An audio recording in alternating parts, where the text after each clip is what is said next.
ഞാനും വളരെ എക്സൈറ്റഡ് ആണ് ഈ സിനിമയുടെ നമുക്ക് എല്ലായിടത്തും നമ്മൾ ഈ സിനിമയെ പറ്റിയിട്ട് നമ്മുടെ പ്രതീക്ഷകളും വളരെ സന്തോഷമുള്ള പ്രതീക്ഷകളാണ്. നമ്മൾ വളരെ ഹാപ്പി ആയിട്ട് ചെയ്ത ഒരു സിനിമയാണ്. സിനിമയും നന്നായിട്ടുണ്ടെന്നാണ് ഞങ്ങൾക്ക് എല്ലാവർക്കും ഇതുവരെ തോന്നുന്നത്. തീർച്ചയായിട്ടും അൾട്ടിമേറ്റ്ലി പ്രേക്ഷകരാണ് കണ്ടിട്ട് നിങ്ങൾക്ക് ഇഷ്ടപ്പെടുന്നുണ്ടോ ഇല്ലയോ എന്ന് തീരുമാനിക്കുന്നത്. പക്ഷേ ഇത്രയാണ് ഈ സിനിമയെ പറ്റിയിട്ട് പറയാനുള്ളത്. മുമ്പ് ഞങ്ങൾ ഇന്റർവ്യൂസിൽ പറഞ്ഞിട്ടുള്ള പോലെ ജനിച്ചിട്ട് ആദ്യം പറഞ്ഞൊരു കാര്യമുണ്ട്. ഇത് അന്വേഷണത്തിന്റെ മാത്രം കഥയല്ല, അന്വേഷകരുടെയും കൂടെ കഥയാണ്. ആ അന്വേഷകരാണ് വിനീതേട്ടനും രാഹുലും ഞാനും പ്രമോദനും ഒക്കെ. നമ്മുടെയൊക്കെ ക്യാരക്ടേഴ്സിന്റെ ലൈഫിനെ എങ്ങനെ നമ്മൾ അന്വേഷിക്കുന്ന കേസുകൾ അഫക്റ്റ് ചെയ്യുന്നു, അല്ലെങ്കിൽ എങ്ങനെ മാറ്റുന്നു എന്നൊക്കെ പറയുന്നതാണ് സിനിമയുടെ ഇതിവൃത്തം. അപ്പോൾ എല്ലാവരും കണ്ടു നോക്കുക. ഇഷ്ടപ്പെടുകയാണെങ്കിൽ താങ്കൾക്ക് അത് പറയുക. റൈറ്റർ ജിൻചേട്ടൻ നമ്മളോട് ജോയിൻ ചെയ്യുന്നുണ്ട്. അപ്പോൾ ജിൻചേട്ടൻ പറഞ്ഞായിരുന്നു നിങ്ങൾ ഇന്റർവ്യൂസിലൊക്കെ. അപ്പോൾ ജിൻചേട്ടൻ അപ്പോൾ നാളെ പടം തിയേറ്ററിലേക്ക് എത്തുകയാണ്. അപ്പോൾ ഞങ്ങൾ എക്സൈറ്റഡ് ആണ്. അതുപോലെ ജിൻചേട്ടൻ്റെ റൈറ്റിംഗ് ഞങ്ങൾ ഇതിന് മുന്നേ കണ്ടിട്ടുള്ളൂ. അപ്പോൾ ജിൻചേട്ടൻ എന്താ പറയാനുള്ളത്? ഞങ്ങൾ അതിപ്പം ഡാർവിനും ടോവിനോയും പറഞ്ഞിരിക്കുന്ന കാര്യങ്ങളെ കൂടുതൽ എനിക്ക് പറയാനില്ല. നിങ്ങളെ നിരാശരാക്കാത്ത ഒരു സിനിമയായിരിക്കും, ഒരു ക്വാളിറ്റി സിനിമയായിരിക്കും. അതാണ് ഞങ്ങൾ ഉദ്ദേശിച്ചതും. നിങ്ങൾക്ക് അതുപോലെ തന്നെ നിങ്ങളെ ബോറടിപ്പിക്കാത്തൊരു സിനിമ കൂടെ ആയിരിക്കും അന്വേഷിപ്പിൽ കണ്ടിട്ടുള്ളത്. കാര്യത്തിൽ നമ്മൾ ഗ്യാരണ്ടി തരാം. പിന്നെ നിങ്ങൾക്ക് സിനിമ ഇഷ്ടപ്പെടുകയാണെങ്കിൽ നിങ്ങൾ നല്ല അഭിപ്രായങ്ങൾ, നിങ്ങൾക്ക് ഇഷ്ടപ്പെടുന്ന അഭിപ്രായങ്ങൾ നിങ്ങൾ സ്പ്രെഡ് ചെയ്യുക, മാക്സിമം ആളുകളിലേക്ക് എത്തിക്കുക. ഓട്ടോ രാവിലെ ഒരു ഭാഗം ഒരാളായിട്ടാണ് ഉള്ളത്. അപ്പോൾ എങ്ങനെയുണ്ടായിരുന്നു ഒരു ജേണി? ഏകദേശം ഷൂട്ട് ഒരു 65 ദിവസത്തോളം ഉണ്ടായിരുന്നു. അപ്പോൾ ഞങ്ങൾ വളരെ എൻജോയ് ചെയ്തൊരു സിനിമയാണ്. അത് വളരെ ആത്മാർത്ഥമായിട്ട്, കാരണം ഒരു തരത്തിലുള്ള പ്രശ്നങ്ങളില്ലാണ്ട് നമ്മൾ 65 ദിവസം വളരെ കംഫർട്ടബിളായിട്ട് ഷൂട്ട് ചെയ്തൊരു സിനിമയാണ്. ബാക്കി ഇനി നാളെ തിയേറ്ററിലേക്ക് എത്തുകയാണ്. ഇൻവെസ്റ്റിഗേഷൻ സിനിമ ഇഷ്ടപ്പെടുന്നവർക്ക് ഒരു ട്രീറ്റ് തന്നെ ആയിരിക്കുമെന്നാണ് ഞങ്ങളുടെ ഉറച്ച വിശ്വാസം. ബാക്കി നാളെ നിങ്ങൾ കണ്ടിട്ട് പറയാം. പടം ഇഷ്ടപ്പെടുകയാണെങ്കിൽ മാക്സിമം പ്രൊമോട്ട് ചെയ്യാം. Thank you. പിന്നെ പോലെ തന്നെ നമ്മളും വളരെ പ്രതീക്ഷയിലാണ് നാളെ സിനിമ കാണാൻ. ഈ സിനിമ നമ്മൾ തിയേറ്ററിൽ കാണുമ്പോഴാണ് അതിൻ്റെ കൂടുതൽ സൗണ്ടും കാര്യങ്ങളൊക്കെ ആയിട്ടുള്ള ഒരു ഭയങ്കര എഫക്റ്റുള്ളൊരു സിനിമയാണ്. അപ്പോൾ അത് മറ്റുള്ള പ്ലാറ്റ്ഫോമിലൊക്കെ പിന്നെ കാണാം. പക്ഷേ തിയേറ്ററിൽ കാണുമ്പോഴാണ് അതിൻ്റേതായിട്ടുള്ള ഒരു പൂർണ്ണതയിൽ നമുക്ക് കാണാൻ പറ്റുള്ളൂ. പിന്നെ നമ്മൾ ചെറിയ വേഷങ്ങളൊക്കെ എല്ലാ സിനിമയിലും ചെയ്യാറുള്ളത്. ഒരു സിനിമ മാത്രം നമ്മൾ പ്രൊമോട്ട് ചെയ്തിട്ടുള്ളൂ, രണ്ടാമത്തെ സിനിമയിൽ എൻ്റെ. അപ്പോൾ വളരെ പ്രതീക്ഷയിൽ നിൽക്കുന്നു. എല്ലാവർക്കും താങ്ക്സ്. വളരെ സന്തോഷം. എന്താ പറയുക, നല്ല ഒരുപാട് പ്രതീക്ഷകൾ, ഒത്തിരി പ്രതീക്ഷയോടുകൂടിയാണ് ഞങ്ങൾ ഈ സിനിമയെ സമീപിച്ചത്. ഈ സിനിമ ഞങ്ങൾ ചെയ്തെടുക്കാൻ വേണ്ടി തയ്യാറായത് ഒത്തിരി പ്രതീക്ഷ വെച്ചാണ്. കൂടുതലായൊന്നും പറയുന്നില്ല. വളരെ നല്ല സിനിമയായിരിക്കും. ഞാൻ ഒന്നാമത് തള്ളിൻ്റെ ആളാന്ന് പറയുന്നതുകൊണ്ട് തള്ളുകൾ കുറയ്ക്കുകയാണ്. വായടക്കുന്നു, പണിയെടുക്കാൻ ശ്രമിക്കുന്നു. അപ്പം അതുകൊണ്ട് നല്ല സിനിമയായിരിക്കും. നിങ്ങളെ ആരും നിരാശപ്പെടുത്തില്ല, ഞങ്ങളെ നിരാശപ്പെടുത്തരുത്. അത്രയും പറയാനുള്ളൂ. ബാക്കിയൊക്കെ ഡീറ്റെയിൽ സംസാരിക്കും. ഞാൻ തന്നെ സ്റ്റാർട്ട് ചെയ്യാം. First question.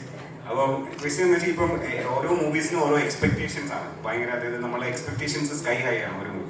ബട്ട് ഒരു മൂവി എന്ന് പറയുമ്പോൾ എപ്പോഴും ഒരു ഡയറക്ടേഴ്സ് മെസ്സേജ് ആണ്. ഡയറക്ടർ എങ്ങനെയാണ് ആ പടം ഓഡിയൻസ് എങ്ങനെ എടുക്കണം എന്നൊരു ഒരു മൈൻഡ് സെറ്റ് ഉണ്ടാവുമല്ലോ, ഇത് ഇങ്ങനെ ചെയ്താൽ നന്നായിരിക്കും എന്നുള്ളത്. അപ്പോൾ കാരണം ഞാൻ അന്വേഷിപ്പിക്കും കണ്ടെത്തും ചെയ്തപ്പോൾ എന്താണ് ഒരു നമ്മൾ വെക്കേണ്ട ഒരു ലിമിറ്റ് എന്താണ്, നമ്മൾ എങ്ങനെയാണ് ഇത് എൻജോയ് ചെയ്യേണ്ടത്, ഒരു ഡയറക്ടേഴ്സ് വേർഡ്സിൽ ഒന്ന് എക്സ്പ്ലെയിൻ ചെയ്യാം.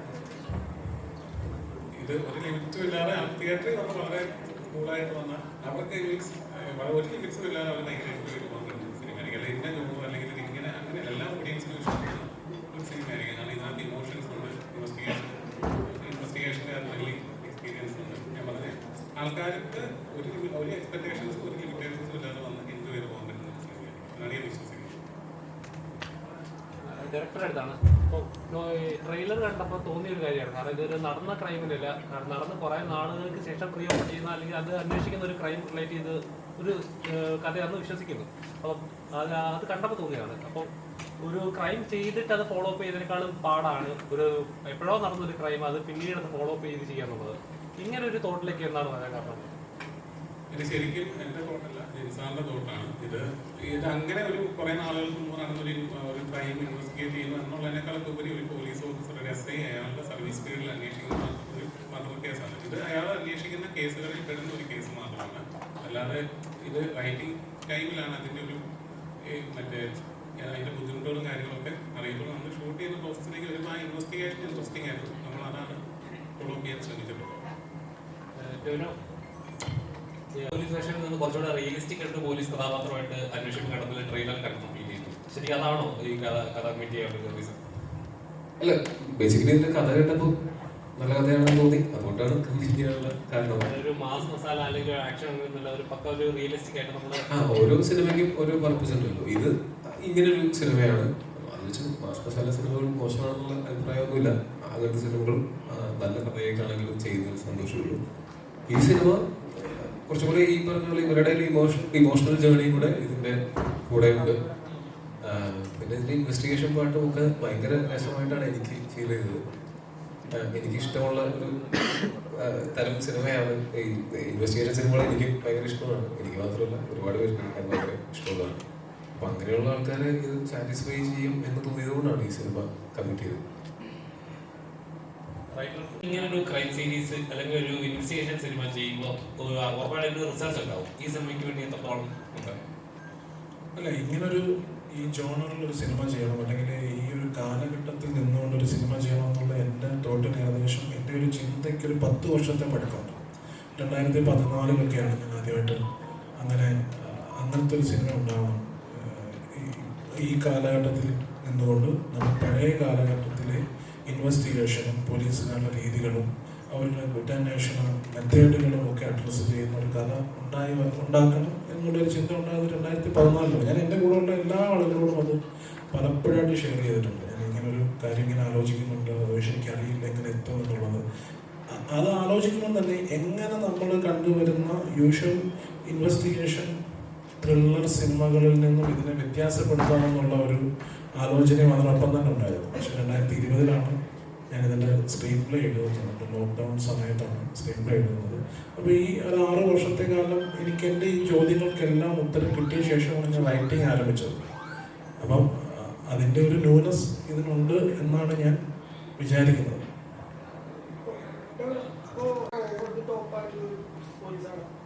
ലാർജ് ദാൻ ലൈഫ് എന്താ പറയാ, ഇപ്പോൾ എസ്രയിലാണെങ്കിൽ നമ്മൾ ആഗ്രഹിക്കുന്നത് കണ്ടിട്ടുള്ള ഒരു ഐഡിയൽ പോലീസ് ഇതിലേക്ക് വരുമ്പോൾ അതിന് ഇമോഷൻ ജേർണിനെ പറ്റി പറഞ്ഞു. അതിനു വേണ്ടി എങ്ങനെയാണ് അതിൻ്റെ ഒരു ഫുൾ പ്രോസസ്? ഒരു ഫുൾ ഇന്റർവ്യൂ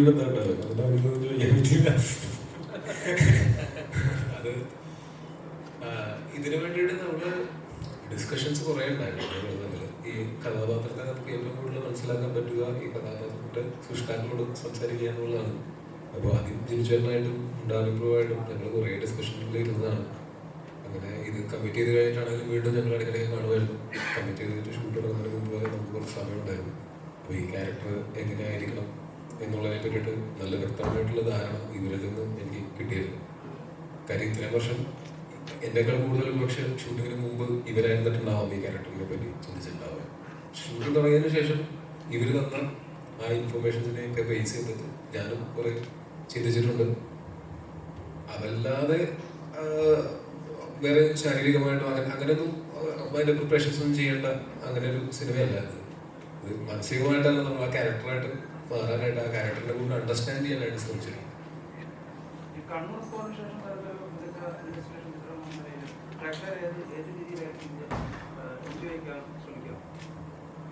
എന്നോടാണോ? കണ്ണൂർ സ്ക്വാഡിന് മുമ്പുണ്ടായിരുന്ന സിനിമകളെ എങ്ങനെയാണോ സ്വീകരിച്ചത് അതുപോലെയും സ്വീകരിക്കാം. കണ്ണൂർ സ്ക്വാഡിന് ശേഷം വരുന്ന സിനിമകൾ എങ്ങനെയാണോ സ്വീകരിക്കാൻ പോകുന്നത് അതുപോലെയും സ്വീകരിക്കാം. എനിക്ക് കൃത്യമായിട്ട് അറിയില്ലാതെ നിങ്ങൾക്ക് എന്താണ് അതിന് നിങ്ങൾ പ്രതീക്ഷിക്കുന്ന ഉത്തരം എന്നുള്ളത്. ഓരോ സിനിമയും ഓരോ തരമാണ്. ഇപ്പോൾ കണ്ണൂർ സ്ക്വാഡ് ഡയറക്ട് ചെയ്തിട്ടുള്ള റോബി എൻ്റെ വളരെ അടുത്ത സുഹൃത്താണ്. അതിൽ എഴുതിയ റോണിച്ചേട്ടൻ എൻ്റെ വളരെ അടുത്ത സുഹൃത്താണ്. ഞങ്ങൾ 2018 സിനിമ ചെയ്യുന്ന സമയത്ത് അതിൻ്റെ ത്രെഡ് അന്നേ കേട്ടിട്ടുള്ള ഒരാളാണ് ഞാൻ. അന്നേ അത് അടിപൊളിയായിരിക്കും എന്ന് റോണിച്ചേട്ടനോട് പറഞ്ഞ ആളാണ് ഞാൻ. പക്ഷെ അതിൻ്റെ കഥയൊക്കെ എനിക്കറിയാമായിരുന്നു. ഇതിൻ്റെ കഥയും എനിക്കറിയാവുന്ന കാരണം കൊണ്ട് വളരെ വ്യത്യസ്തമായിട്ടുള്ള അത് രണ്ടും നമ്മൾ അങ്ങനെ പാരലൽസ് ഡ്രോ ചെയ്യാൻ പറ്റാത്ത സിനിമകളാണ്. തീർച്ചയായിട്ടും ഈ അന്വേഷണത്തിൻ്റെയും അന്വേഷകരുടെയും കഥ അതിലുമുണ്ട് ഇതിലുണ്ട്. പക്ഷെ ഇത് വേറൊരു സിനിമയാണ്. നിങ്ങൾ അതിൻ്റെ മറ്റ് സിനിമകളുടെ അടിസ്ഥാനപ്പെടുത്തി അല്ലെങ്കിൽ ബെഞ്ച് മാർക്കുകളിൽ നിന്ന് അടിസ്ഥാനപ്പെടുത്തി അല്ലാതെ ഇതിന് ഈ സിനിമയായിട്ട് ഒന്ന് കണ്ടുപോകും. ചിലപ്പോൾ ഇഷ്ടപ്പെടുമായിരിക്കും. ടോവിനോ ആ പറയുന്നതെന്ന് ചോദിക്കാം. അപ്പം നമ്മൾ കണ്ടുവരുന്ന വീണ്ടും നമ്മൾ ഇപ്പോൾ സ്ഥിരം കണ്ടുവരുന്ന പാറ്റേൺ ഒരു സിനിമ ഇറങ്ങുവാണ്, ഒരു എന്താ പറയുക, ഒരു ദിവസം 2 ദിവസം കഴിയുമ്പോഴേക്കും ഇത് ഏതെങ്കിലും ചിലപ്പോൾ ഒരു ഡയറക്ടർ റൈറ്ററുടെ ക്രിയേറ്റിവിറ്റി ആയിരിക്കും. അത് ചിലപ്പോൾ ഏതെങ്കിലും കാലത്ത് ഇറങ്ങിയ സിനിമയുടെ ചെറിയൊരു സാമ്യം ഉണ്ടാവാം. ഉടനെ ഇത് ആ സിനിമയായിട്ട് സാമ്യമുണ്ട്, ഇത് അങ്ങനെ ഒരു സിനിമയാണ്, ഇന്ന സിനിമയുടെ അഡാപ്ഷനാണ് ഇത്, അങ്ങനെ പറഞ്ഞിട്ട് അത് എന്താ പറയുക, ഒരു സിനിമയുടെ അതേ കോപ്പി ആണെന്നുള്ള ലെവലിൽ പോലും സോഷ്യൽ മീഡിയയിൽ വരാറുണ്ട്. അന്വേഷിച്ച് കണ്ടെത്തുന്ന സിനിമ അങ്ങനെ ഒന്നിൻ്റെയും കോപ്പി അല്ല. ഇത് ചിലപ്പോൾ റിയൽ ലൈഫിൽ കണ്ടിട്ടുള്ള കേസുകൾ കോപ്പി അടിച്ചു തോന്നുമായിരിക്കും, പക്ഷെ മറ്റൊരു സിനിമയെ കോപ്പി അടിച്ചായിട്ട് തോന്നില്ല, ഉറപ്പായിട്ട് തോന്നില്ല. ഇവിടെ പുള്ളിക്ക് ഒരു കസേരയിട്ട് ഇവിടെ നിങ്ങളൊന്നും ചോദിച്ചു. ടോവിനോ ഓരോ കഥാപാത്രങ്ങൾ ചെയ്യുമ്പോഴും എപ്പോഴും ഒന്നിനോടൊന്നിനും സാമ്യം തോന്നാത്ത രീതിയിൽ, അല്ലെങ്കിൽ എന്റെ കഥാപാത്രം ചെയ്യുമ്പോൾ പ്രേക്ഷകർ ഇങ്ങനെ ഒരിക്കലും കണക്റ്റഡ് ആവരുത് എന്ന് ശ്രമിക്കും. ഒരു ആക്ടർ എപ്പോഴും അവനോട് ഷേപ്പ് ചെയ്യാൻ ശ്രമിക്കുന്നു. ടോവിനോ എന്നൊരു ആക്ടർ ഇനിയും വരാൻ പോകുന്ന ഒരുപാട് പ്രതീക്ഷയുള്ള സിനിമകളുണ്ട്. എങ്ങനെയാണ് പ്രേക്ഷകരെ തൃപ്തിപ്പെടുന്നത്? ഞാൻ എല്ലാത്തിലും ഈ പറഞ്ഞതുപോലെ ശ്രമിച്ചിട്ടുണ്ട്, ഇനിയും ശ്രമിച്ചുകൊണ്ടിരിക്കും. തീർച്ചയായിട്ടും പ്രേക്ഷകരെ തൃപ്തിപ്പെടുത്തുക, നിങ്ങളെയൊക്കെ എന്റർടൈൻ ചെയ്യുക എന്നുള്ളത് തന്നെയാണ് നമ്മൾ സിനിമയിൽ വർക്ക് ചെയ്യുമ്പോൾ നമ്മളുടെ പ്രധാന ഉദ്ദേശം. അതിനു വേണ്ടിയിട്ട് നമ്മളുടെ കഴിവിൻ്റെ പരമാവധി ശ്രമിച്ചിട്ടുണ്ട്, ഇനിയും ശ്രമിച്ചുകൊണ്ടേയിരിക്കും.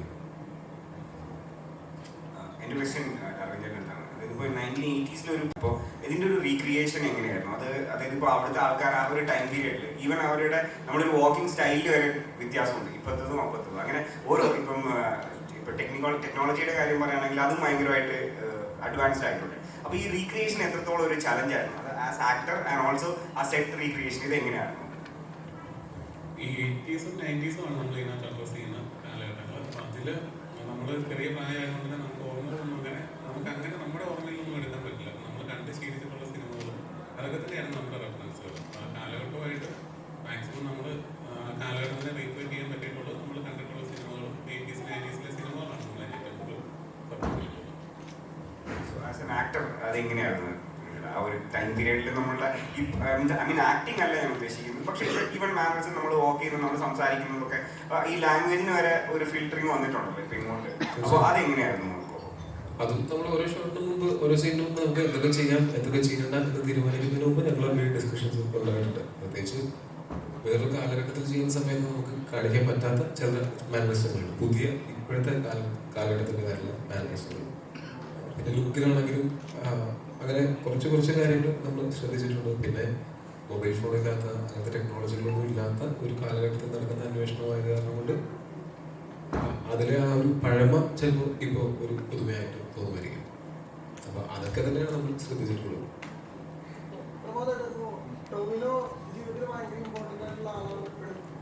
ഉറപ്പല്ലേ?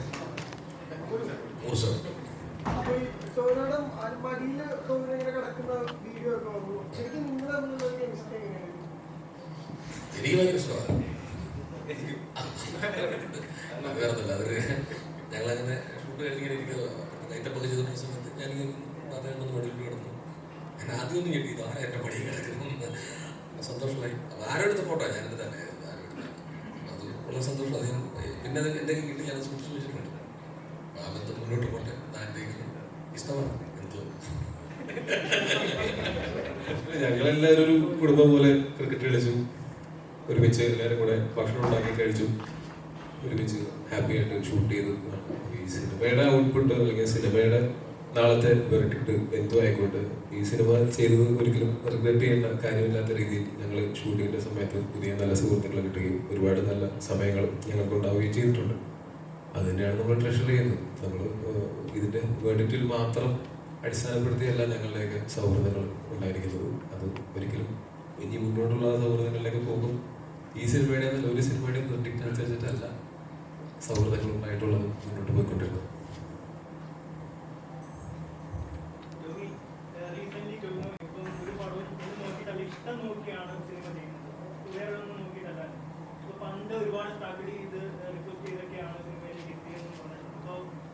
അന്ന് ഹെൽപ്പ് ചെയ്തിരുന്നവര് ഇപ്പൊ ഒരു സിനിമയായിട്ട് വരുമ്പോൾ അത് ടോവിനോയ്ക്ക് ഇഷ്ടപ്പെട്ടില്ലെങ്കിൽ അതപ്പോ എങ്ങനെയാണ്? നമ്മൾക്ക് എല്ലാവർക്കും കുറേ സൗഹൃദങ്ങളുണ്ട്. അത് കാരണം കൊണ്ട് നമ്മൾ പല സിനിമകളും ചെയ്യാതിരിക്കാം. പക്ഷെ അതൊന്നും പ്രേക്ഷകൻ അറിയേണ്ട കാര്യമില്ല. പ്രേക്ഷകൻ സിനിമ നന്നാവുക എന്നുള്ളത് മാത്രമാണ്. അപ്പോൾ നമുക്ക് നമ്മുടെ ഫ്രണ്ട്സും ഒക്കെ ആയിട്ട് നല്ലൊരു സിനിമ ചെയ്യാനുള്ള അവസരം ഉണ്ടെങ്കിൽ അതൊരിക്കലും നഷ്ടപ്പെടുത്തി കളയാത്ത ആളാണ് ഞാൻ. എന്നാൽ എനിക്ക് അത്രയ്ക്കും ഇഷ്ടപ്പെടാത്തൊരു സിനിമയാണെങ്കിൽ എനിക്ക് ഇഷ്ടപ്പെട്ടു നമുക്കിത് ചെയ്തു നോക്കാം എന്ന് പറഞ്ഞ് ചെയ്യുന്നത് ഞാൻ പ്രേക്ഷകരോടും എൻ്റെ സുഹൃത്തിനോടും ചെയ്യുന്ന ഒരു ചതിയല്ലേ, നീതികേടല്ലേ. നമുക്ക് എല്ലാം മുൻകൂട്ടി തീരുമാനിച്ചു അല്ലെങ്കിൽ ഇത് ഇത്ര കളക്ഷൻ വരും, ഇത് ഇത്ര സെൻറ്ററിൽ ഓടും, ഒന്നും നമുക്കറിയില്ല. നമുക്ക് അങ്ങനെയൊന്നും നമ്മളുടെ കഥ പറയാൻ വരുന്നവരോട് നിങ്ങൾ ഒരിക്കലും അതൊന്നും എടുത്ത് കാണിക്കും എന്നിട്ട് ഞാൻ ഒന്ന് അഭിനയിക്കും എന്ന് പറയാൻ പറ്റില്ല.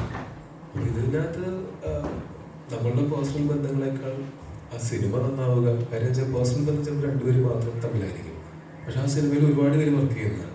നമ്മളൊരു സിനിമ ചെയ്യുമ്പോൾ ഏറ്റവും കൂടുതൽ ആഗ്രഹിക്കുക ആ സിനിമയിൽ ചെയ്താൽ എല്ലാവർക്കും ഗുണം കിട്ടുന്ന ഒരു സിനിമയാവണം എന്നുള്ളതാണ്. ആർക്കെങ്കിലും ഒരു പ്രൊഡ്യൂസർ ഉൾപ്പെടെ.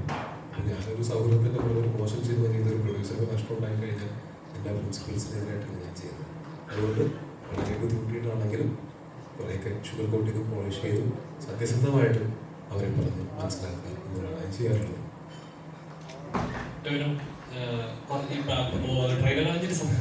ആ ക്യാമറയുടെ ബാക്കിൽ ഇരുന്നുകൊണ്ടാണ് കാണാറുള്ളത്. പെട്ടെന്ന് ശബ്ദം വെച്ച് പിടിച്ചോളാം. ട്രെയിലർ വന്നിട്ട് സമയത്ത് പറയുന്നത് ഇപ്പോഴും പറയുന്നത് സിനിമ എക്സ്പെക്ടേഷനോടെ അല്ലെങ്കിൽ ഓവർ എക്സ്പെക്ട് ചെയ്ത് ഒരിക്കലും കാണാൻ പറയണ്ട. ഒരു ബ്ലാക്ക് ആൻഡ് വൈറ്റ് ഒന്ന് കണ്ടാൽ മതി. ഈ ഓവർ എക്സ്പെക്ടേഷൻസ് ആയിരിക്കും അങ്ങനെ ഓവർ ഹൈപ്പ് കൊടുത്ത് നിങ്ങൾക്ക് വേണമെങ്കിൽ ഓവർ എക്സ്പെക്ട് ചെയ്തോട്ടോ, അതിന് കുഴപ്പമൊന്നുമില്ല. ഓവർ ഹൈപ്പ് വരുന്ന ചിത്രങ്ങളൊന്നും അത്രയും അത് എപ്പോഴാണ് അത് ഓവർ ഹൈപ്പ് ആവുന്നത്? അത് ഹൈപ്പ് എങ്ങനെയാണ് ഓവർ ഹൈപ്പ് ആവുന്നത്? എക്സ്പെക്ടേഷൻ എങ്ങനെയാണ് ഓവർ എക്സ്പെക്ടേഷൻ ആവുന്നത്? നമ്മള് മുന്നോട്ട് നിങ്ങൾക്ക് ഇതിന്റെ കണ്ടന്റുകൾ തന്നിട്ടുണ്ടല്ലോ, അത് വെച്ച് നിങ്ങൾ നിങ്ങളുടെ മനസ്സിലൊരു സിനിമ ഉണ്ടാക്കിയിട്ട് അതേ സിനിമ കാണാൻ വേണ്ടി വരുമ്പോഴാണ് അത് ഓവർ ഹൈപ്പോ ഓവർ എക്സ്പെക്ടേഷനോ ആവുന്നത്. അങ്ങനെയൊന്നും അല്ലാതെ ഈ ഒരു സിനിമ എങ്ങനെയാണെന്ന് കണ്ടു നോക്കാം എന്ന് തുറന്ന മനസ്സോടെ വന്ന് കാണാൻ വേണ്ടിയിട്ടാണ് നമ്മൾ ഇടയ്ക്കിടയ്ക്ക് വീണ്ടും ഇങ്ങനെ പറയുന്നത്. മലയാള സിനിമയിലെ ഒരു പ്രൊഡ്യൂസർ കൈയ്യടെ പറയുണ്ടായി. അതായത് ഇപ്പം മലയാള സിനിമകളെക്കാളും മറ്റ് അന്യഭാഷ സിനിമകൾ തിയേറ്ററിൽ എണ്ണം കൂടുന്നുണ്ട്. മലയാള സിനിമയ്ക്ക് ഇവിടെ ഒരു വാല്യൂ കുറഞ്ഞുകൊണ്ടേ. കണ്ടന്റ് ഓറിയന്റഡ് ആയിട്ട് സിനിമകൾ ഇറങ്ങുന്ന ഒരു ഇൻഡസ്ട്രിയാണ് മലയാളം. പക്ഷെ എങ്കിൽ കൂടി മറ്റ് അന്യഭാഷ ചിത്രങ്ങളുടെ ഇവിടെ പ്രാധാന്യം കൂടുമ്പോൾ മലയാളത്തിന് ഇവിടെ പ്രാധാന്യം കുറയുന്നു. ആസ് ആൻ ആക്ടർ അല്ലെങ്കിൽ അപ്ലിക്കുന്ന നല്ലൊരു ആക്ടർ ഉണ്ടാകും. എന്താണ് താങ്കളുടെ അഭിപ്രായം? ആസ് എൻ ഓഡിയൻസിനുള്ള അഭിപ്രായം എനിക്ക് മറുപടി പറയാൻ പറ്റും. As an audience Malayala cinema ഇച്ചിലൂടെ മറ്റു ഭാഷകൾ അംഗീകരിക്കപ്പെടുന്ന പോലെ തന്നെ മലയാള സിനിമകൾ ഇച്ചിലൂടെ അംഗീകരിക്കപ്പെടണമെന്ന് വിശ്വസിക്കുന്നു. അംഗീകരിക്കപ്പെടണം എന്നല്ലേ പറഞ്ഞത്? ആരാണ് അംഗീകരിക്കുന്നത്? അല്ല, ഇച്ചിലൂടെ തിയേറ്ററുകളിലായാലും ഇപ്പം ഒരു സിനിമ ഓടുന്ന ഒരാഴ്ച, 2 ആഴ്ച അല്ലെങ്കിൽ 4 ആഴ്ച ഓടിക്കൊടുത്ത തിയേറ്ററുണ്ട്. ഒരു ഒരു തെലുങ്കോ അല്ലെങ്കിൽ കന്നഡയോ ഒരു സിനിമ ഇറങ്ങുവാണെങ്കിൽ നല്ല സിനിമ ആയിരിക്കാം. പക്ഷെ അത് ഇച്ചിലൂടെ തിയേറ്റർ തന്നെ കൂടുമ്പോൾ ആളുകൾ അതിനായിരിക്കും കുറച്ചുകൂടെ കോൺസെൻട്രേറ്റ് ചെയ്യുന്നത്. അപ്പോൾ ഇപ്പുറത്തൊരു മലയാള പടം ഉണ്ടെങ്കിൽ അത് ഞങ്ങൾ എന്താണ് ചെയ്യുന്നത്? ഞങ്ങളുടെ സിനിമകൾ പരമാവധി ആത്മാർത്ഥമായിട്ട് ചെയ്യുന്നുണ്ട്. അത് എല്ലാ സിനിമയും ഒരുപോലെ നന്നാവും എന്നൊരു ഉറപ്പ് ഞാൻ പറയുന്നില്ല. പക്ഷെ എല്ലാ സിനിമകളുടെ പിന്നിലും അതേ എഫേർട്ടുണ്ട്. ഇവിടെ വിജയിക്കുന്ന സിനിമകളുടെയും പരാജയപ്പെടുന്ന സിനിമകളുടെയും ഒക്കെ പിന്നിലും അതേ എഫേർട്ടുണ്ട്. ഒരാളെയും ദ്രോഹിക്കാനോ ബുദ്ധിമുട്ടിക്കാനോ വേണ്ടിയിട്ടല്ല ഞങ്ങൾ സിനിമ ചെയ്യുന്നത്. മറ്റുള്ളവരെ ബുദ്ധിമുട്ടിക്കാൻ വേണ്ടി കയ്യിലിരിക്കുന്ന കാശും കൊടുത്ത് നമ്മൾ ഇത്രയും പണിയെടുത്തൊരു സിനിമ ചെയ്യില്ല. സിനിമ നന്നാവണം എന്നാഗ്രഹിച്ചിട്ട് തന്നെയാണ് നമ്മൾ ചെയ്തത്. ഇതിൽ ഞങ്ങൾ ഞങ്ങളുടെ കഴിവിൻ്റെ പരമാവധി ചെയ്യുന്നുണ്ട്. ഈ ഇതിൽ കൂടുതൽ ഞങ്ങൾ എന്ത് ചെയ്യണമെന്ന് നിങ്ങൾ പറയും. പരമാവധി പ്രമോഷൻ ചെയ്യാൻ നിങ്ങൾക്ക് തോന്നിയാലല്ലേ നിങ്ങൾ തിയേറ്ററിൽ കാണാൻ വരാൻ വരുള്ളൂ. അപ്പം ഞങ്ങൾക്ക് ഞങ്ങളുടെ സിനിമയിൽ ഉള്ളതല്ലേ നിങ്ങളെ കാണിച്ച് ടീസ് ചെയ്യാൻ പറ്റുള്ളൂ. അത് വെച്ചിട്ട് നിങ്ങൾ വന്ന് കാണുക. തിയേറ്ററിൽ നിറഞ്ഞ സദസ്സിൽ സിനിമ ഓടിക്കൊണ്ടിരിക്കുമ്പോൾ അങ്ങനെ മാറ്റി വേറെ സിനിമ ഇടുമെന്ന് എനിക്ക് തോന്നുന്നില്ല. നല്ല സിനിമയാണെങ്കിൽ അതിനെ മാക്സിമം പ്രോത്സാഹിപ്പിക്കുക. മോശം സിനിമകളെ നിങ്ങൾ കാണുന്ന പ്രോത്സാഹിപ്പിക്കുക. അതിൽ പരം നമുക്കിതിൽ എന്താണ് മുന്നോട്ട് ചെയ്യാൻ പറ്റുക? മറ്റ് ഇൻഡസ്ട്രികളൊക്കെ ചിലപ്പോൾ ഒരുപാട് പണം മുടക്കി നമ്മളുടെയൊക്കെ എത്രയോ അധികം ബഡ്ജറ്റുള്ള സിനിമകളായിരിക്കാം. അല്ലെങ്കിൽ നമ്മളെക്കാളും കൂടുതൽ പ്രൊമോഷന് ചെലവിടാൻ പറ്റുന്ന പ്രൊഡക്ഷൻ കമ്പനീസ് ആയിരിക്കാം അതിൻ്റെ പിറകിൽ. അല്ലെങ്കിൽ തന്നെ ആലോചിച്ചു കേരളത്തിൽ നമ്മളുടെ ഒരു സിനിമ കൾച്ചർ വളരെ അടിപൊളിയാണ്. നമ്മൾ മലയാളം, തമിഴ്, തെലുങ്ക്, കന്നഡ, ഹിന്ദി, ഇംഗ്ലീഷ്, അതുപോലെ ഏത് ഭാഷയിലെ സിനിമകൾ ഇറങ്ങി കഴിഞ്ഞാലും നല്ല സിനിമയാണ് നമ്മൾ തിയേറ്ററിൽ പോയി തന്നെ കാണുന്നതാണ്. അപ്പോൾ ഞങ്ങളുടെ കോമ്പറ്റീഷൻ അതനുസരിച്ച് ഭയങ്കര കൂടുതലാണ്. മറ്റു പല നാടുകളിലും അവരുടെ റീജിയണൽ ലാംഗ്വേജ് സിനിമയ്ക്ക് ഇത്ര കോമ്പറ്റീഷൻ ഉണ്ട്. അപ്പോൾ നമുക്കൊരിക്കലും 1000 കോടിയുടെ പടമായിട്ടോ 500 കോടിയുടെ പടമായിട്ടോ അതിനുള്ള ബഡ്ജറ്റൊന്നും നമ്മളിലില്ല. നമുക്ക് അതിനുള്ള ഭാഗമുള്ളതല്ല. നമുക്ക് നമ്മുടെ കഴിവിൻ്റെ പരമാവധി വെച്ചിട്ട് ചെയ്യാൻ പറ്റുള്ളൂ. ശ്രമിക്കുന്നുണ്ട്. ഇതിനേക്കാൾ മെച്ചപ്പെട്ട അവസ്ഥയിലേക്ക് മലയാള സിനിമ വരിക തന്നെ ചെയ്യും. ഇപ്പോഴും മലയാള മലയാള സിനിമയുടെ അങ്ങനെ കണ്ടന്റ് ബേസ്ഡ് സിനിമകൾ കുറവാണെന്നോ മലയാള സിനിമയ്ക്ക് എല്ലാത്തിനും ക്വാളിറ്റി ഇല്ല എന്നൊന്നും ഞാൻ പറയില്ല. മലയാള സിനിമകളെല്ലാം നല്ല എഫേർട്ട് എടുത്ത് തന്നെയാണ് ചെയ്യുന്നത്. ബാക്കിയുള്ളവർ ഒരു ദിവസം 10 മണിക്കൂർ വർക്ക് ചെയ്യുന്നുണ്ടെങ്കിൽ നമ്മൾ ചിലപ്പോൾ 15-20 മണിക്കൂർ വർക്ക് ചെയ്യുന്നുണ്ട്. പക്ഷേ അത്രയും എഫേർട്ട് എടുത്താലേ നമുക്ക് ഇവരൊക്കെ ആയിട്ട് കോമ്പീറ്റ് ചെയ്യാൻ പറ്റും. ഞങ്ങളുടെ ഭാഗത്ത് ഞങ്ങൾ പരമാവധി ശ്രമിക്കുന്നുണ്ട്. ഈ സിനിമയാണെങ്കിലും ഈ മാസം വരുന്ന സിനിമകളെ പറ്റി നിങ്ങൾക്ക് നല്ല പ്രതീക്ഷകളില്ല. സിനിമകൾ നല്ലതാണെങ്കിൽ അതിനെ കൈവിടാതിരിക്കുക. നല്ല കണ്ടന്റുള്ള നല്ല സിനിമകൾ അത് വലുതാണോ ചെറുതാണോ എന്നുള്ളത് ചിന്തിക്കാതെ അതിനെ എന്താ പറയുക ചേർത്ത് പിടിക്കാൻ ശ്രമിക്കുക. ഇപ്പോൾ എത്ര സിനിമകളാണ് ഈ മാസം വരുന്നത്? ഇപ്പം തന്നെ ഞാൻ കണ്ടുള്ളൂ മഞ്ഞുകൾ ബോയ്സിൻ്റെ. ഞാൻ ഭയങ്കര പ്രതീക്ഷ ലഭിച്ചിരിക്കുന്ന സിനിമ. എനിക്ക് എൻ്റെ കഥ അറിയാം. ഷൂട്ടിംഗ് ലൊക്കേഷൻ ഞാൻ പോയിട്ടുണ്ട്. ഞാനത് എന്തായാലും തിയേറ്ററിൽ തന്നെ കാണാൻ പോകുന്ന സിനിമയായിരിക്കും. അതേപോലെ ഒരു അമയോഗം എന്ന് പറയുന്ന സിനിമ ഇതേപോലെ തന്നെ ഞാൻ കാത്തിരിക്കുന്ന സിനിമയാണ്. അല്ലെങ്കിൽ നമ്മുടെ തുണ്ട് എന്ന് പറയുന്ന സിനിമ ബിജുവേട്ടൻ്റെ പടം, അത് അതിൻ്റെ ഡയറക്ടർ തല്ലുമാലയിൽ വർക്ക് ചെയ്തിട്ടുണ്ട്. അതിൻ്റെ സിനിമാറ്റോഗ്രാഫറും അതിൻ്റെ പ്രൊഡ്യൂസറും ഒക്കെ എൻ്റെ വളരെ സുഹൃത്തുക്കളാണ്. ഞാൻ ആ സിനിമയ്ക്ക് വേണ്ടി വെയിറ്റ് ചെയ്തത്. അപ്പോൾ ഈ മാസം വരുന്ന സിനിമകളെല്ലാം ഇതിനൊക്കെ നിങ്ങൾക്ക് വർക്കാവുന്ന സിനിമകളുണ്ടെങ്കിൽ അതൊന്ന് പ്രോത്സാഹിപ്പിക്കും. ഞങ്ങൾക്കത് ഭയങ്കര സഹായമായിരിക്കും. അതല്ലാതെ ഞങ്ങൾ ഉഴപ്പിയിട്ടോ വേണ്ടെന്ന് വെച്ചിട്ടോ ഒരിക്കലും ഒരു സിനിമ മോശമാവാറില്ല. ആർക്കും മുൻകൂട്ടി കാണാൻ പറ്റില്ല. എല്ലാം ഒരു ശ്രമമല്ലേ. ആ ശ്രമം വിജയിച്ചാൽ അടിപൊളി, പരാജയപ്പെട്ടാൽ എടുത്ത പരിപാടിയായിട്ട് വീണ്ടും വരണം. പക്ഷെ എന്നാലും ആ ഒരു നടന്റെ പ്രകടനം ഭയങ്കര അടിപൊളിയെന്ന് പറയാം. ആക്ടറാണെങ്കിൽ സൂപ്പറായി, സിനിമ അത്ര ടോട്ടാലി നോക്കുമ്പോൾ വലിയ രസമില്ലാന്ന് പറയാം. അപ്പൊ ശരിക്കും ടോമിക്ക് അങ്ങനത്തെ സിറ്റുവേഷൻസ് വരുമ്പോൾ എങ്ങനെയാണ്? അതൊരു പരാജയമാണ്. സിനിമ നന്നാവുക, സിനിമയുടെ കൂടെ നമ്മൾ നന്നാവുക എന്നുള്ളതല്ലാതെ എങ്ങനെ വന്നാലും ഒരു പരാജയമാണ്. സിനിമ ഭയങ്കര നന്നായിട്ട് പെർഫോമൻസ് ഒരു മോശം പരാജയമാണ്. പക്ഷെ ഇതൊന്നും എന്നാൽ ഒരു മോശം സിനിമയിൽ നല്ല ക്യാരക്ടർ ചെയ്തേക്കാം എന്ന് വിചാരിച്ചിട്ടോ ഒരു നല്ല സിനിമയിൽ ഒരു മോശം ക്യാരക്ടർ ചെയ്തേക്കാം എന്ന് വിചാരിച്ചിട്ടോ ഒന്നും നമ്മൾ ചെയ്യുന്നില്ലല്ലോ. നിങ്ങൾക്ക് ചെയ്യുന്ന പോലെ രാവിലെ കുളിച്ച് കൂട്ടപ്പനായിട്ട് നമ്മൾ പണിയെടുക്കാൻ ഇറങ്ങുകയാണ്. അതിലെടുക്കുന്ന പണികൾ നിങ്ങളുടെ ജോലികളെക്കാൾ കുറച്ച് കൂടുതൽ ഞങ്ങളുടെ പ്രശ്നം എന്ന് വെച്ചാൽ ഞങ്ങളുടെ ജോലി നിങ്ങളെല്ലാവരും കൂടെ വിധി എഴുതാണ്. അപ്പം ഞങ്ങൾക്ക് നിങ്ങളുടെ റെസ്പോൺസ് അറിഞ്ഞാലേ ഞങ്ങളുടെ ജോലി ഞങ്ങൾ നന്നായി ചെയ്തിട്ടുണ്ടോ മോശമായിട്ട് ചെയ്തിട്ടുണ്ടോ എന്നൊക്കെ അറിയാൻ പറ്റുള്ളൂ. അതുകൊണ്ട് നല്ല ഒരു പരീക്ഷ ചെയ്തിട്ട് പേപ്പർ ഇട്ടാൻ കാത്തിരിക്കുന്ന പോലെയാണ് നമ്മൾ എല്ലാ പടത്തിലും കാത്തിരിക്കുന്നത്.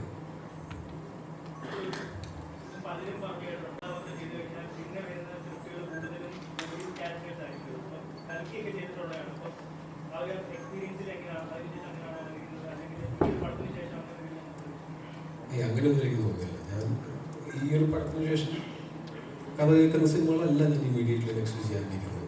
അതുകൊണ്ട് അങ്ങനെയൊന്നുമില്ല. ഞാൻ ചൂസ് ചെയ്യുന്ന സമയത്ത് ചെയ്തിട്ടില്ലാത്ത നമുക്ക് ക്യാരക്ടേഴ്സ് ചെയ്യാനായിട്ട് കുറച്ചുകൂടി താല്പര്യമുണ്ടാകും. ചെയ്തിട്ടുള്ള പോലത്തെ ക്യാരക്ടേഴ്സ് ആണെങ്കിലും ഞാൻ ആ ചെയ്തിട്ടുള്ള ക്യാരക്ടറിൽ നിന്ന് എന്ത് ഡിഫറെൻ്റ് ആയിട്ട് പുതിയ സിനിമയിൽ ചെയ്യാം എന്നുള്ളത് നമ്മൾ ആലോചിക്കുക. ഒരേപോലത്തെ ക്യാരക്ടേഴ്സ് സ്ഥിരമായിട്ട് ചെയ്താൽ എനിക്കും ബോറടിക്കും, നിങ്ങൾക്കും ബോറടിക്കും.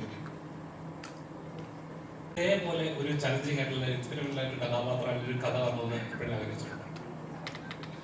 എല്ലാത്തിലും ഇതുപോലെ നല്ല എഫേർട്ട് ഇട്ടിട്ട് തന്നെയാണ് ചെയ്യുന്നത്. ഞാനൊരു പൊളിറ്റിക്കൽ ഇങ്ങനൊരു പടം എന്ന് പറഞ്ഞിട്ട് ഞാൻ അതിനൊരു ടെംപ്ലേറ്റ് എൻ്റെ മനസ്സിലില്ല. ഒരു കഥ കേൾക്കുമ്പോഴായിരിക്കും ഇത് നല്ലതായിരിക്കും എന്ന് നമുക്ക് തോന്നിയിട്ട് നമ്മൾ ചെയ്യുന്നത്. അല്ലാതെ ഏതെങ്കിലും ഒരു ഇന്നതുപോലത്തെ എന്നെ ചലഞ്ച് ചെയ്യുന്ന ക്യാരക്ടേഴ്സാണ് ഞാൻ കൂടുതൽ. ഞാനത്ര ഒരു ട്രെയിൻഡ് ആയിട്ടുള്ള ഒരാളുമല്ല. ഞാൻ ആഗ്രഹം കൊണ്ട് സിനിമയിൽ വന്ന ആളുമാണ്. എല്ലാ സിനിമയും എല്ലാ ദിവസവും ഷൂട്ടും എനിക്ക് ചലഞ്ചിങ് തന്നെയാണ്.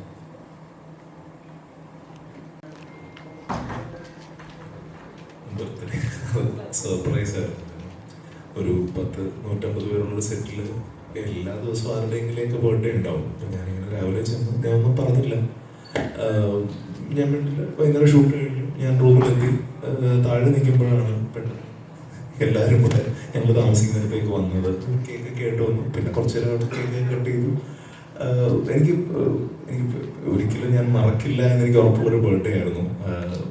Thank you. ഇപ്പം എന്നോട് പറയുന്നത് thank you for all those memories. എനിക്ക് അതുകൊണ്ട് തന്നെ ഞാൻ ഒരു ഫുൾ ലെങ്ത് ക്യാരക്ടർ ചെയ്യുന്ന ആദ്യത്തെ കൊമേഴ്ഷ്യൽ സിനിമയാണ്. അപ്പോൾ എനിക്ക് വളരെ പ്രധാനപ്പെട്ടൊരു സിനിമയാണിത്. അപ്പോൾ ഇതിപ്പോൾ നാളെ ഇറങ്ങാൻ പോവുകയാണ്. നിങ്ങളത് നേരത്തെ പറഞ്ഞ പോലെ ഹൈപ്പ് ഓവർ ഹൈപ്പ് എനിക്കത് മനസ്സിലാവുന്നില്ല. അപ്പം പേഴ്സണലി ഇതിൻ്റെ ഒരു പ്രൊമോഷൻ ട്രെയിലർ ടീസർ കണ്ടു കഴിഞ്ഞാൽ ഞാൻ എന്ന പ്രേക്ഷകൻ തിയേറ്ററിൽ പോയി കാണാൻ ആഗ്രഹിക്കുന്ന പോലത്തെ ഒരു സിനിമയാണിത്.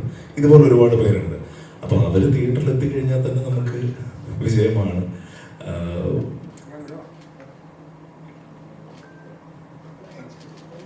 അല്ല, ഞാൻ ബർത്ത്ഡേ പറഞ്ഞു, എൻ്റെ കൂട്ടത്തിൽ കുറച്ചെങ്കിലും പണത്തിൻ്റെ കാര്യങ്ങൾ പറയണമല്ലോ. അവസരം കിട്ടിയപ്പോൾ അപ്പൊ ഫാദറിനെ കാസ്റ്റ് ചെയ്തു പറഞ്ഞപ്പോഴേക്കും വീട്ടുകാരുടെ പ്രതികരണം എങ്ങനെയായിരുന്നു? ആർക്കും അങ്ങനെ വലിയ പ്രശ്നമൊന്നുമില്ല. പക്ഷെ ഞങ്ങൾക്കൊരു പുതിയ കാര്യമായിരുന്നു. അത് എൻ്റെ അടുത്ത് ചോദിച്ചപ്പോൾ ഞാൻ പറഞ്ഞു, അപ്പം നിങ്ങൾ എന്ത് കണ്ടൊക്കെയാണത്, അതൊരു ഫോട്ടോ ഒക്കെ വെച്ചിട്ട് നിങ്ങൾ. പക്ഷെ പിന്നീടാണ് അതങ്ങനെ ഭയങ്കര ഒരു അങ്ങനെ കുറേ പെർഫോമൻസ് മുഹൂർത്തങ്ങളുള്ള അങ്ങനത്തെ കാര്യങ്ങളൊന്നുമല്ല. അത് എൻ്റെ അപ്പനായിട്ട് തന്നെയാണ് 3-4 ഷോട്ടിൽ ആണ് ഉള്ളത്. അത് അത്യാവശ്യം ഡീസൻ്റ് ആയിട്ട് പുള്ളി ചെയ്തിട്ടുണ്ടെന്നാണ് ഞാൻ വിശ്വസിക്കുന്നത്.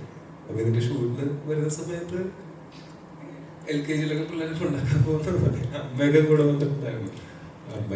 അമ്മയ്ക്കാണ് ഏറ്റവും കൗതുകം. ഇത്ര കാലം മോനാണ് സിനിമയിൽ അഭിനയിച്ചത്. സിനിമയിൽ അഭിനയിക്കുമ്പോൾ എനിക്കും അതിനൊരു കൗതുകം ഉണ്ടായിരുന്നു. അത് എല്ലാ കാര്യങ്ങളിലും ജീവിതത്തിൽ ഞാൻ എൻ്റെ അപ്പൻ്റെ അടുത്താണ് എന്തെങ്കിലും ഉപദേശങ്ങൾ അവസാനത്തെ തീരുമാനം എടുക്കുന്നതിന് മുമ്പ് അപ്പൻ്റെ അടുത്ത് ചോദിച്ചിട്ടാണ് ഞാൻ എല്ലാ കാര്യങ്ങളും ഇപ്പോഴും ചെയ്യുന്നത്. അത് സിനിമയുടെ കാര്യത്തിൽ മാത്രമേ ഉള്ളൂ എനിക്ക് അങ്ങനെ ചോദിച്ച് ഒരു തീരുമാനം എടുക്കാൻ പറ്റാത്തത്. ബാക്കി എന്ത് ജീവിതത്തിൻ്റെതായിട്ടുള്ള ഫാമിലിയുടെ കാര്യങ്ങളാണെങ്കിലും ബാക്കി എന്തെങ്കിലും ഇൻവെസ്റ്റ്മെൻറ്റിൻ്റെ കാര്യങ്ങളൊക്കെ ആണെങ്കിലും അപ്പൻ്റെ അടുത്താണ് ഞാൻ ഉപദേശത്തിലൂടെ ചെല്ലാറുള്ളത്. ഇതിൽ മാത്രമാണ് എനിക്ക് അപ്പന് കുഴപ്പമില്ല പറഞ്ഞുതരാൻ പറഞ്ഞിട്ട് കുറച്ച് അത് സിനിമയിൽ അല്ലെങ്കിൽ അപ്പനങ്ങനെ സിനിമയെ പറ്റി ഭയങ്കരമായിട്ട് നോളജുള്ള ആളല്ല. ഈ സിനിമ കാണുന്ന ആളാണ് നന്നായിട്ട്. അങ്ങനെ ഒരു കൾച്ചർ ഞങ്ങളുടെ വീട്ടിലുണ്ട്. കുറേ സിനിമകൾ കാണുന്ന ആൾക്കാരാണ് ഞങ്ങൾ. അതിനപ്പുറത്തേക്ക് ഇതിനകത്ത് പരിചയമില്ലാത്ത അപ്പനെ ഒരു പുതുമുഖത്തിന് കൊണ്ടുവന്നപ്പോൾ ഞാൻ കുറച്ച് നാളായിട്ട് 12 കൊല്ലമായല്ലോ. ഈ ഒരു ഒറ്റ ഏരിയയിലാണ് എനിക്ക് അപ്പനേക്കാളും എക്സ്പീരിയൻസ് ഉള്ളത്. അത് എനിക്ക് ഭയങ്കര കൗതുകമുള്ള കാര്യമായിരുന്നു.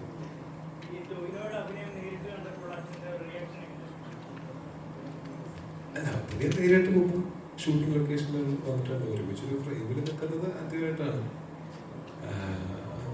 ഞങ്ങൾക്കൊരു ഇമോഷണൽ മൊമെന്റ് ആയിരുന്നു. നിങ്ങൾക്ക് സിനിമ കാണുമ്പോൾ നിങ്ങൾക്ക് തോന്നിയൊന്നും പറ്റില്ല. പക്ഷെ എനിക്ക് എന്നെ സംബന്ധിച്ചിടത്തോളം അത് എടുത്തു വയ്ക്കാനൊരു ഷോട്ടല്ലേ. അപ്പോൾ കാലങ്ങളോളം നമുക്ക് അതൊരു ഹിസ്റ്ററി അല്ലേ സിനിമ എന്ന് പറയുന്നത്. അതിൻ്റെ ഒരു കൗതുകമാണ് കൂടുതലും രണ്ടാൾക്കും തോന്നിയിട്ടുണ്ടാവും. പിന്നെ അത് അതിൻ്റെ കൂടെ ഒരു ഇമോഷണൽ ഇതും കൂടെ ഉണ്ട്. അതുകൊണ്ടാണ് അതിൻ്റെ ഇമോഷണൽ ഒരു വീഡിയോ ഇപ്പൊ ഒരു ഡയറക്ടേഴ്സ് ആക്ടർ ആണെന്ന് പലപ്പോഴും കേട്ടിട്ടുണ്ട്. ഇപ്പൊ ഞങ്ങളുടെ തന്നെ ഇന്റർവ്യൂല് കഴിഞ്ഞ ദിവസം രൂപേഷ് ഡയറക്ടേഴ്സ് ആക്ടർ ആണെന്ന്. അപ്പൊ എന്താണ് അതിനെ കുറിച്ച് പറയാൻ?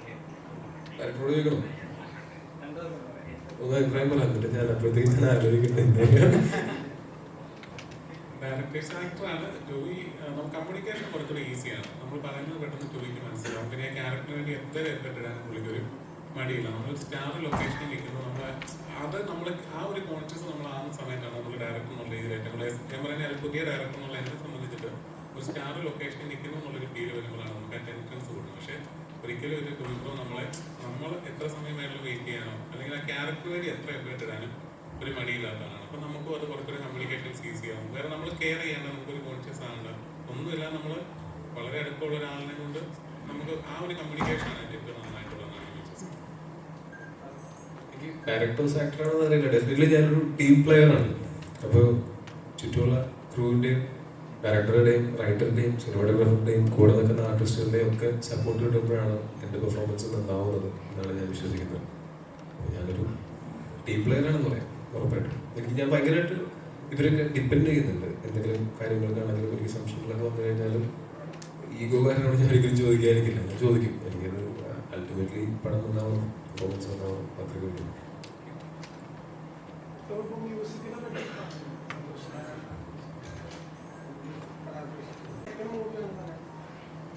ആദ്യമായിട്ട് സോങ്ങും ബീജിയം ചെയ്യുന്ന ആദ്യത്തെ മൂവിയാണ്. ഒരു ബീജിയം മാത്രമാണ് ചെയ്തിരിക്കുന്നത്. ഒരു സോങ്ങാണ് മൂവിയിലുള്ളത്. ഇപ്പം കഴിഞ്ഞ ദിവസം റിലീസായി. ഇപ്പം അതായത് പുള്ളി ചെന്നൈയിലായിരുന്നു. അപ്പം നമ്മുടെ പടത്തിൽ സന്തോഷ് നാരായണൻ ചെയ്താൽ നന്നാവും എന്നുള്ളത് ജിൻസാറിൻ്റെ ഒരു ഓപ്ഷനായിരുന്നു. അവിടെ നിന്ന് നമ്മൾ ആ ഒരു ട്രൈ ചെയ്ത് നോക്കി. അതിനുശേഷം പടം കണ്ടപ്പോൾ പുള്ളിക്ക് ഓക്കെ ആയിരുന്നു. പുള്ളി വളരെ ഹാപ്പി ആയിട്ട് തന്നെ പടം ചെയ്തു. നന്നായിട്ട് വന്നിട്ടുണ്ടെന്ന് വിശ്വസിക്കുന്നു.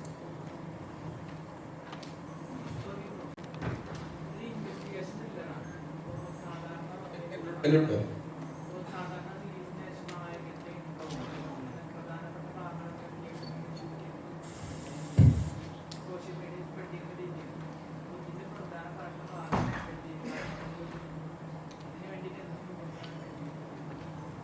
ഞങ്ങൾ മുൻകരുതലെടുക്കുന്നതിനേക്കാളും അങ്ങോട്ട് ചെയ്യാതിരുന്നാൽ പോരെ. കാര്യം അത് ആ സിനിമയോട് ചെയ്യുന്ന ദ്രോഹമാണെന്ന് നിങ്ങൾക്ക് തീർച്ചയായിട്ടും അറിയാം. അത് ഇൻട്രൊഡക്ഷനൊന്നുമല്ല, ഇൻട്രൊഡക്ഷനൊക്കെ എനിക്കറിയില്ല. അത് പക്ഷെ ഇതിൽ പ്രധാനപ്പെട്ട ഇതിനകത്ത് മർമ്മപ്രധാനമായിട്ടുള്ള സീനുകളൊക്കെ അങ്ങനെ ഷൂട്ട് ചെയ്തിരുന്നത് ചിലപ്പോൾ ആ സിനിമയുടെ ആസ്വാദനത്തിന്, അതായത് അത് ഞങ്ങളോട് ചെയ്യുന്ന ഒരു ദ്രോഹം എന്നുള്ളത് പോലെ തന്നെ ആ സിനിമ കാണാത്ത ബാക്കിയുള്ള പ്രേക്ഷകരോടും ചെയ്യുന്ന ഒരു ദ്രോഹമാണ്. അത് പരമാവധി ഒഴിവാക്കുക എന്നുള്ളതാണ് മാന്യമായ രീതി.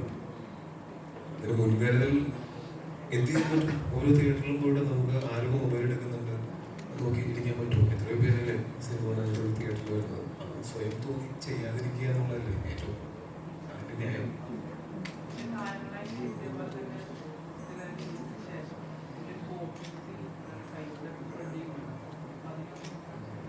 കാലങ്ങളായിട്ട് നടക്കുന്നുണ്ട്, കാലങ്ങളായിട്ട് അതിനെ പ്രതിരോധിക്കാൻ ശ്രമിക്കുന്നുണ്ട്. ഇതുവരെ അത് മുഴുവനായിട്ട് എലിമിനേറ്റ് ചെയ്യാൻ പറ്റിയിട്ടില്ല. അപ്പോൾ അത് പൂർണ്ണമായിട്ടും ഇല്ലാതാക്കണമെങ്കിൽ അത് ഷൂട്ട് ചെയ്ത് സ്പ്രെഡ് ചെയ്യുന്നവർ തന്നെ വിചാരിക്കണം. നമ്മളെ സൈബർ ലോകം അത്രയും കാലഘട്ടത്തിനനുസരിച്ച്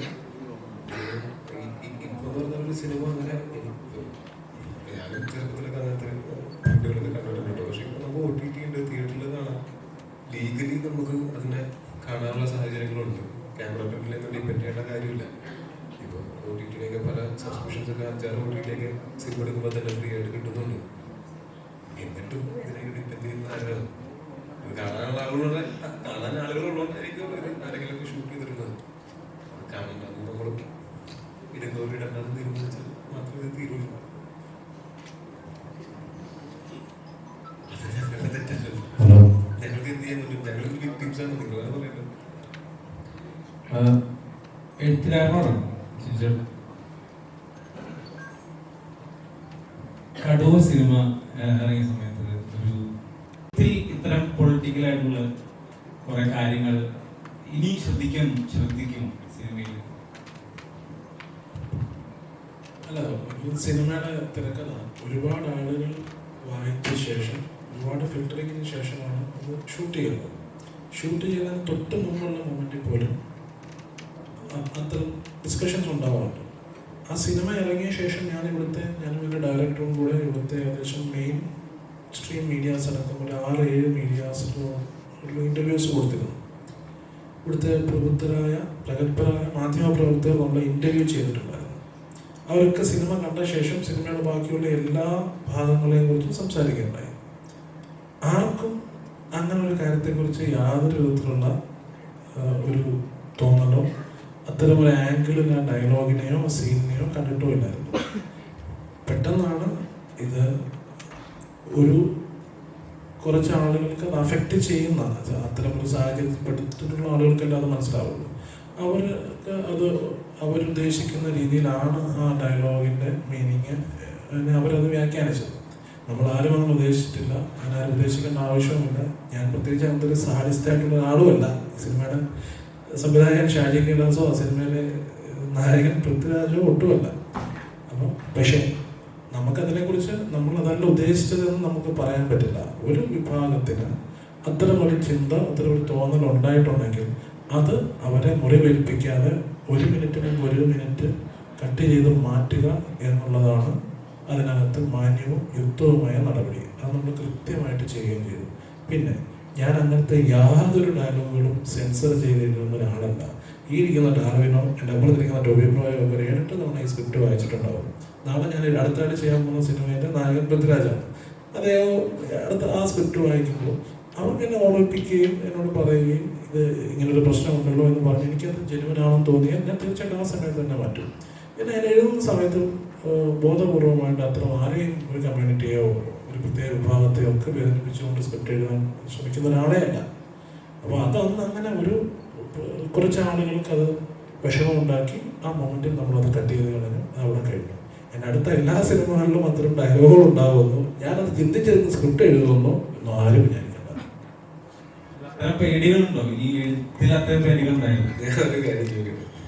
2 വർഷം മുമ്പ് ഇറങ്ങിയ സിനിമ, ആ സിനിമയിൽ ഇങ്ങനെ മനഃപൂർവ്വം അല്ലാതൊരു തെറ്റുണ്ടായി എന്ന് പറഞ്ഞു ഇവരെല്ലാവരും അത് നിരുപാധികം മാപ്പി വയ്ക്കുകയും ആ സീൻ നീക്കം ചെയ്യുകയും ചെയ്തിട്ട് എല്ലാവരും മറന്നിടുന്ന ഒരു കാര്യം ഇവിടെ വീണ്ടും കുത്തിത്തിരിപ്പുണ്ടാക്കി ഓർമ്മിപ്പിച്ചതിൽ ഒരു സുഖം കിട്ടി അല്ലേ? ഒരു കണ്ടന്റ് കിട്ടിയില്ലേ? തെറ്റേറ്റു പറഞ്ഞ് എഴുത്തുകാരൻ, ഈ ഞാൻ തെറ്റ് ആവർത്തിക്കില്ലെന്ന് എഴുത്തുകാരൻ.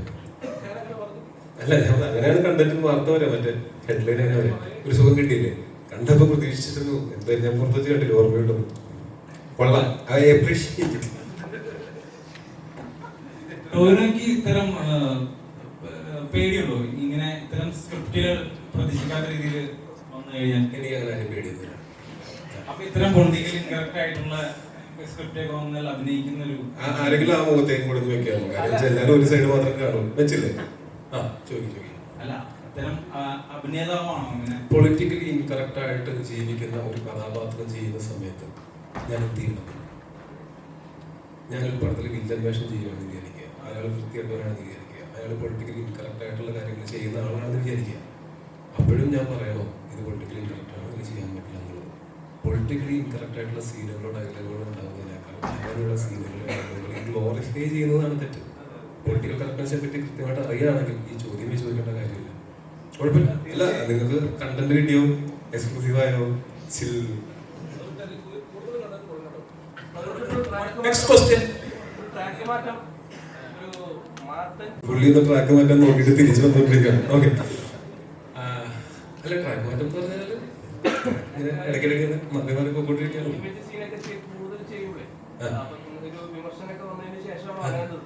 ഞാൻ നിർത്തിയത്, ഞാൻ എല്ലാം നിർത്തി. നിങ്ങളെ കാണാൻ കിടക്കടയിലുള്ളൂ, നിർത്തിയിട്ടില്ല. അങ്ങനെ നിർത്തേണ്ട കാര്യമുണ്ടോ? മോശമായിട്ട് ഞാൻ എന്തെങ്കിലും ചെയ്തിട്ടുണ്ടോ? പറയും, മോശമായിട്ട് എന്തെങ്കിലും ചെയ്തിട്ടുണ്ടോ? ഇന്റിമേറ്റ് സീൻ പറഞ്ഞിട്ട്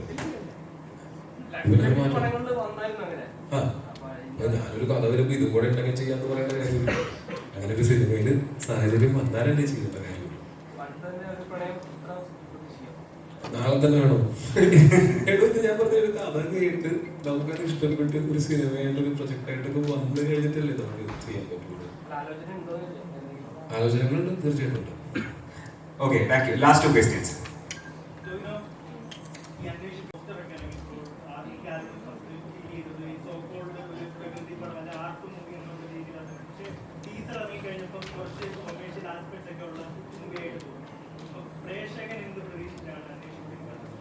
ആ ടേം ശ്രദ്ധിച്ചോ, സോ കോൾഡ് പ്രകൃതിപ്പടം. ഈ സോ കോൾഡ് പ്രകൃതിപ്പടം എന്ന് പറയുന്ന ടേം നിങ്ങളൊക്കെ കൂടെ ഉണ്ടാക്കിയിട്ട് എത്ര കാലമായി? അതിനു മുമ്പ് ഇന്ത്യയിൽ, ഓൾ ഇന്ത്യയിൽ, OTTയിൽ നിങ്ങൾ ഈ പറയുന്ന പ്രകൃതിപ്പടങ്ങൾ വഴി തന്നെയല്ലേ മലയാള സിനിമ സംസാരിക്കപ്പെട്ടിട്ടുള്ളത്? മോശമല്ലേ? അത് ഓരോ സമയത്തും സിനിമയുടെ സ്വഭാവങ്ങൾ മാറിക്കൊണ്ടിരിക്കും. അതിന് പ്രകൃതിപ്പടമോ വികൃതിപ്പടമോ അങ്ങനെയൊന്നും പറയേണ്ട കാര്യമില്ല. ഒരേപോലത്തെ അല്ലെങ്കിൽ സിമിലർ പാറ്റേണുള്ള കുറേ സിനിമകൾ കണ്ടു കഴിയുമ്പോൾ നമുക്കിപ്പോൾ ബോറടിക്കും. ഇനി കുറച്ചു കാലം വേറെ തരം സിനിമ കാണാൻ നമുക്ക് തോന്നും, ഇതും ബോറടിക്കും. എഴുതി വെച്ചോ, പ്രകൃതി പടങ്ങളിലേക്ക് നമ്മൾ തിരിച്ചു വരികയും ചെയ്യും, അത് നിങ്ങൾ ഓർക്കുകയും ചെയ്യും. Thank you. നിങ്ങൾ ഈ പറഞ്ഞ റിയലിസ്റ്റിക് സിനിമകളില്ലേ പ്രകൃതി പടങ്ങൾ എന്ന് പറയുന്നത്? റിയലിസ്റ്റിക് സിനിമകളിലും നല്ലതും മോശമുണ്ട്, അല്ലെങ്കിൽ മാസ് മസാല സിനിമകളിലും നല്ലതും മോശമുണ്ട്.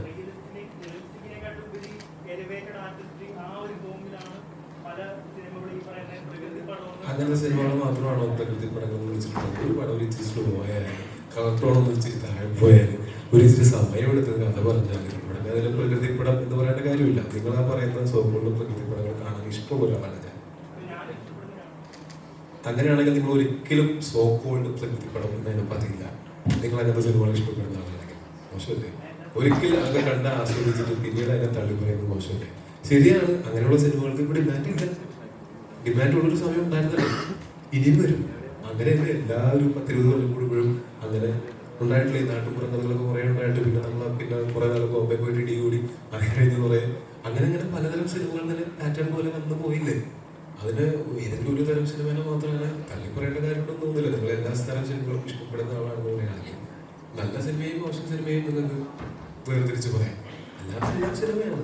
പ്രകൃതിയാണോ വികൃതിയാണോ മാസമാണോ ആക്ഷനാണോ ഹൊററാണോ എന്ന് നോക്കണ്ട, നല്ലതാണോ ചീത്തയാണോ നോക്കിയാൽ മതി. എല്ലാത്തിനെയും കാറ്റഗറൈസ് ചെയ്യുന്നത് എനിക്ക് അതിനോട് യോജിക്കാൻ പറ്റില്ല. നിങ്ങൾക്ക് കാറ്റഗറൈസ് ചെയ്ത് എന്തുകൊണ്ട് ചെയ്യാം, നിങ്ങൾ എന്താ ചെയ്യേണ്ടത് ഞാനല്ലോ പറയുന്നത്. ഡയറക്ടറുടെ അടുത്താണ് ഒരു ഇപ്പൊ ഒരു 100 രൂപ കൊടുത്ത് ടിക്കറ്റ് എടുത്ത് കാണുന്ന ഒരു പ്രേക്ഷകന് അല്ലെങ്കിൽ ഒരു അത് ഇറങ്ങി കഴിയുമ്പോഴേക്കും പറയണം ഇത് OTT വന്നാലും ഒരു രണ്ടാമത് ഒരാൾ കേൾക്കുമ്പോൾ എന്നാ അങ്ങനെ പറയല്ലോ OTT വരെ കാത്തിരിക്കാം.